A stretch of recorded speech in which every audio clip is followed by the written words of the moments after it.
Quer dizer que o chantageador maior da República, conhecido e falado no Brasil inteiro e há muito tempo como um grande chantageador, agora virou um acusador.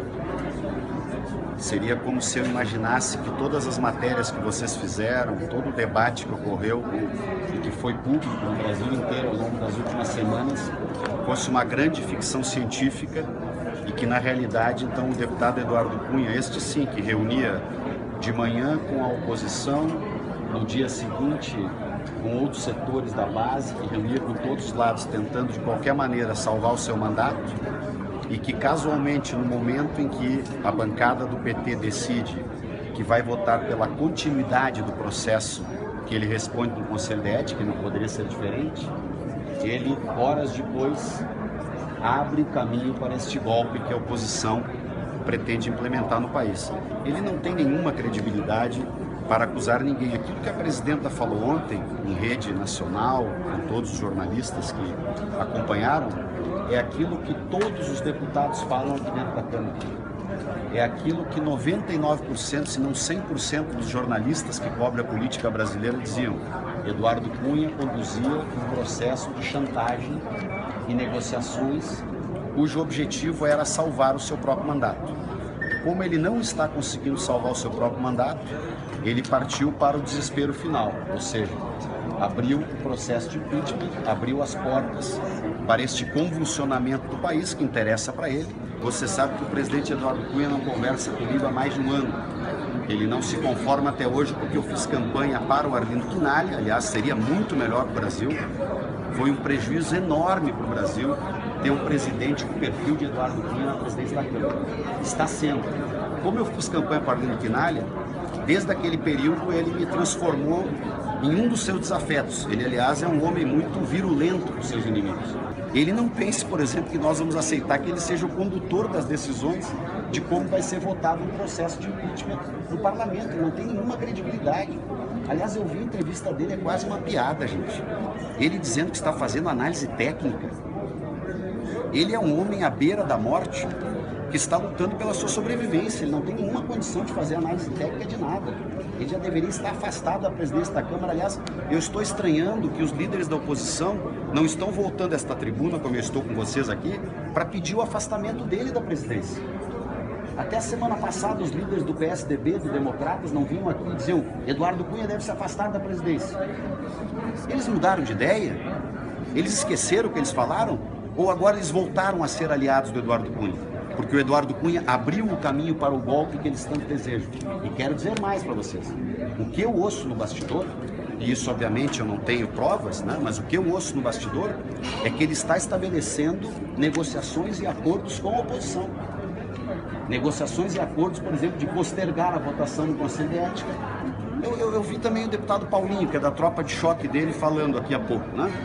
O deputado Paulinho está apressado para analisar a questão do golpe, né? Ele quer derrubar a presidenta Dilma a qualquer custo naquela base do vale tudo, né? O vale tudo eleitoral, querem chegar no poder sem votos da população brasileira. Eu pergunto para o deputado Paulinho, por que ele está manobrando lá no Conselho de Ética e não deixa votar o processo contra o Eduardo Cunha há 3 ou 4 semanas?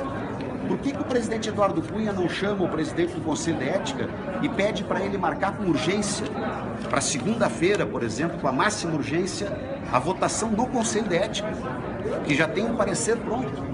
Aí eu ouvi o deputado Eduardo Cunha dizendo aqui que ele está com pressa do rito do golpe, que ele quer fazer uma reunião segunda-feira, que ele vai chamar uma extraordinária, mas eu sugiro a ele, chame extraordinárias para o Conselho de Ética.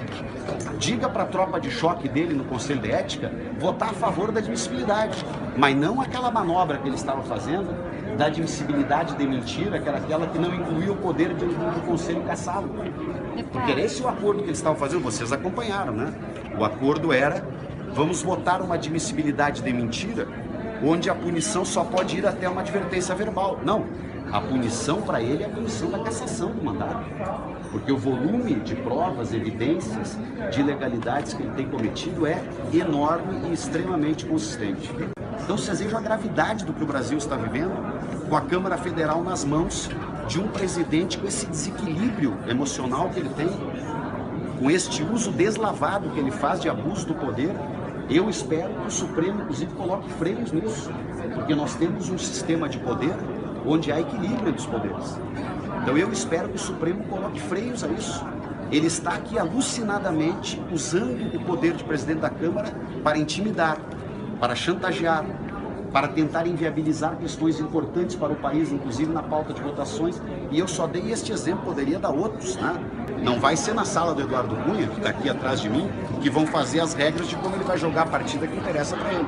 E nós, obviamente, vamos dialogar com as pessoas, vamos conversar com a sociedade, como estou conversando agora, ao falar com vocês, jornalistas, que fazem essa intermediação com a opinião pública, e eu tenho convicção de que jamais um golpe como esse vai passar no plenário da Câmara.